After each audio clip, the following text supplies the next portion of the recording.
sun is shining. Everything feels good. I'm on my day off today, so it gives me a chance to do a bit of content. Um, and Yeah, how are we doing? How we crack-a-lacking? Are we enjoying our sunshine? Are we enjoying our summer holidays? Are we spending good times with the people that we love? And Yeah, yeah, I certainly am.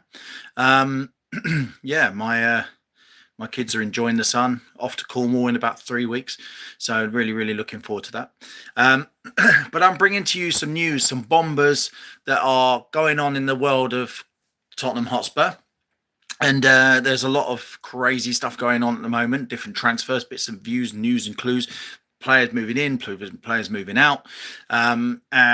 Players have returned back to pre-season training. They're getting ready. They're obviously learning Deserby ball, and there's bound to be more players coming in and more players going out. So today, the big bombers are coming from Fabrizio Romano about Savinho. Spurs have not let go of Savinho. They're still pushing for him. He is the number one left wing target. We've seen a lot of other players linked, but it seems to me, and it seems to Fabrizio Romano and everybody else, that Savinho is the first choice, and they are doing everything they can to try to bring him in. Now, one thing I would talk about Savinho is I think he's an incredibly skillful player. I think he's lightning quick. And he's a good left winger option. He is. He's going to be about 50 to 60 million pounds, which is, in the region of where Spurs would want to pay. He is a player that get you off your seat. He's exciting. He will no doubt provide a lot of assists on that side. So if you look at the squad, the current front line, if they do get Savinho, and I'm expecting Savinho and Kudus on the wings, and then we just need to sort the striker situation out, because as we talked about, we'll talk a little bit about the strikers in a bit, but the players that we are looking for are similar of a certain ilk that can play in a Deserby high press, possession-based attacking system, where we recover the ball, we retain the ball, we win it back up high, and we attack again. And that is the play. It's all going to be about possession, about keeping hold of the ball, creating chances, winning the ball back, winning the ball up high, and getting into those final third positions and creating chances to score goals, to win football matches, right? Sorry, I've got a bit of a cold today. Yeah, Savinho is the choice. With Savinho, it becomes quite evident that we are buying a player that has been, no doubtly, in the Premier League. A Premier League proven player is very, very important. In the past, we've seen Spurs buying a lot of players from foreign leagues, we've seen a lot of players coming in from foreign leagues, which make the situation very difficult in terms of adapting to the Premier League, that kind of stuff. Now this summer we seem to be going after players that are based in the Premier League, have got that experience, know the league inside out, it's very, very good.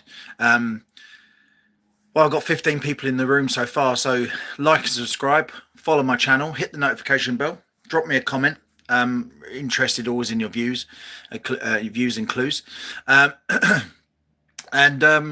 Savinho is that kind of player. So now he comes from Man City, a lightning quick attacking player, good skill, was out on loan at Girona, come back in, Man City have paid the money for him. They technically kind of had the player anyway. He was loaned out and then they brought him back. But he was a player that they already had in their books because there was a Girona part of the City group, and so they was able to do that deal quite easy. Man City being at the top of the tree with that multi-club ownership model that they have. So yeah. So now Spurs are pushing for Savinho. They want a player that can play in the Premier League, that knows the Premier League, knows English, and can fit in quite nicely into that squad and provide us the assists and the guile to go forward and attack teams at pace and really be a different team this season. We've seen the additions of Fernandes and Tonali. That is to tie up the midfield, to have a lot more midfield play. This season, our midfield was diabolical, and we just didn't have the players on the ball. So yeah, it's very, very difficult to play a possession-based team as a possession-based team if you don't have those kind of players that are good on the ball. People like Archie Gray, Bergvall, that they're not very good on the ball, and that's the thing. So, which brings me to Bergvall. So Bergvall has been subject to a bid from Nottingham Forest for £38 million. It's not enough money, in my opinion. I don't actually overly rate Lucas Bergvall. At the start, I thought he was decent, but actually, he's actually done. When you look at the stats and when you look at all the bits and pieces, he's actually done nothing in a Spurs shirt. So if someone's going to come in and spend upwards of £50 million for him, for a player that we spent, I think, £8 million for, I think it's a steal. And I think Spurs, what they should be doing is we do need another attack-minded midfielder. They should be think so. They should be going to Forest and telling us, well, look, if you want Bergvall 50 million, right, we're prepared to do a deal, but here is another 50, and we want Morgan Gibbs White to go the opposite direction. Yeah, that means that they get a player worth £50 million. They get a player overall worth about £90 million, because Morgan Gibbs White is probably worth about that. Spurs get a superstar player, and Tonali, Fernandes, and Morgan Gibbs White turn Spurs into a totally different pot of gravy, basically. And that's it. That is it in a nutshell. If you can add Savinho and Morgan Gibbs White into this team, fuck me. This team is now a different team altogether. So we are going to see. Hi, James. We are going to see. Hi, Sarah. We are going to see a lot of movement in the next, I reckon, a couple of weeks. Now that the World Cup is winding down, unfortunately for England, they got knocked out. We won't go in. Thanks, sir. Thanks, Sarah. Like and subscribe my channel. If you put it into perspective, everything, you can see that England wasn't at their best, and the tactics that they employed in that game were nowhere near what Tottenham are going to be. So, like, Tottenham are going to be a high press attacking team. They're not going to be a dogged, pragmatic team and playing a system. Where am I from? I'm from the United Kingdom. So, yeah, hence the accent. Never been to India. Yeah, so Bergvall, £38 million is not enough for a player of this youth.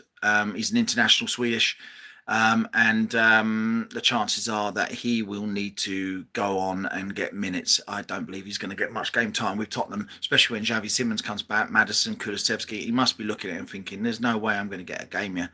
So he will go on and ultimately, go on and find a new club to play for. Probably Nottingham Forest, Newcastle, something like that. But I do think Spurs need to stand strong and try and get every penny they can for that player, because they should. That's what they should. They don't need to be selling their players. That's what Man City do. They thank you very much, Sarah.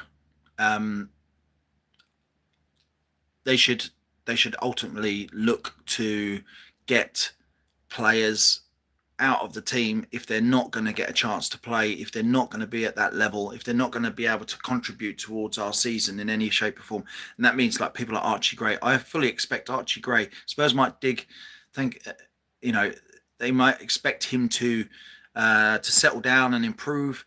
But I think ultimately, if a team comes in with a big offer, I think Spurs need to sell and balance those books and bring in better caliber of players, because we've got a lot of youth players that are just not performing. So, yeah, Bergvall's a good young player. There's nothing bad about him. But is he better than Maddison? No. Is he better than Kulusevski? No. Is he better than Xavi Simons? No. Is he better than Tonali? No. Is he better than Fernandes? No. Is he better than Odegaard? No. Is he better than Tell? No. Is he better than Savinho? Definitely no. So if he's not better than them, Why is he going to get in over them? You know what I mean? And that's where we have to go. You know what I mean? It's very, very simple. Um, yeah, so we'll see what happens with that one. Moving on, Picario to into the Italian league has gone a bit quiet. Um, Obviously Spurs have signed a backup goalkeeper, so that like the chances are that they will use that player to kind of be as a number two. Plus we've got Brandon Austin who's going to play number three, who's really kind of pointless being there. Really, they should just lose him off and just bring a youth goalkeeper through and promote one. Don't see the point of that.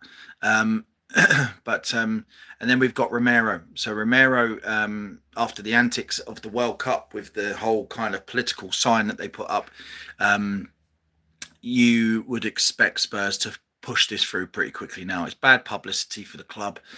He's obviously a toe rag. He's obviously a player that doesn't care about who he plays for or any kind of. He just makes bad decisions on the pitch and off the pitch all the time. Whether it be bad decisions on the pitch where he's taking a player out and getting a red card or getting suspended for 12 matches this season like he did last year, or off the pitch where he's deciding to, when the team is in a relegation scrap, that he's decided that he's going to go back to Argentina and chill out and have a few sangrias, and the rest of the team can face the music that he created as well. He was a part of the thing that created it. So that's just a bad, I think it's very hard for me to say this as a Spurs fan, but I think actually Romero is generally thick. I don't think he has a lot of brains up there. And he might be great at football, and that's fine. But his brain is not good enough, you know what I mean? Because he makes stupid decisions. He says stupid things. He's just generally, I think, a stupid person. Either one would want him out of the club. I don't want him there. I don't care that he sometimes can be amazing. I think we need players that are consistently turning up week in, week out, actually giving a shit about the team and caring about us, because these players don't really care. And people like Romero, who's massive, it's a disgrace the behaviour of what he's. I just generally think he just makes bad decisions across his life. Yeah, it's one of those things. So yeah, we'll see what happens. I'm about to go up to the hairdresser actually and get my hair shaved off, so this could be interesting. But yeah, I'm just tired of brushing my hair. I'm tired of cutting it every 3 weeks. So yeah. Striker position, very cold at the moment. Nothing going on. We've heard about Krupi and stuff like that. Just want to set the record straight for us in the chat that Krupi is not a striker. He is an attacking midfielder and he's a wide player. He's not going to play the number 9. His stats and figures don't weigh up to being a number 9. I think Spurs need to look elsewhere in terms of a decent striker to see how we can progress the ball in that final third. But we will see. And obviously the writing's on the wall for Richie and Solanke. I mean, Richarlison's being linked with a move away as well. 20 million, 20, 30 million. I mean, we need new blood up front, players that can put the ball in the back of the net. And when you look at it in hindsight, like Dom Solanke, just doesn't score. Just doesn't score enough goals. Doesn't get in the right positions. It's just not a good enough player. Simple as. And they should be looking to push him on and use him as a part of a deal. Maybe send him to Nottingham Forest as a part of the deal for Morgan Gibbs White. I don't know, but yeah, not very good, to be honest. Anyways, I'm going to love you and leave you. I'm going to crack on. I'm going to go get my hair cut, and then I've got some painting and decorating to do. So have a great day. Like I said, like and subscribe my channel. Follow me on TikTok, Garethtalkstottenham on TikTok. Yeah. Garethtalkstottenham on TikTok, especially you, Sarah. And we'll have a great time. Take it easy, stay safe, and come on, you Spurs.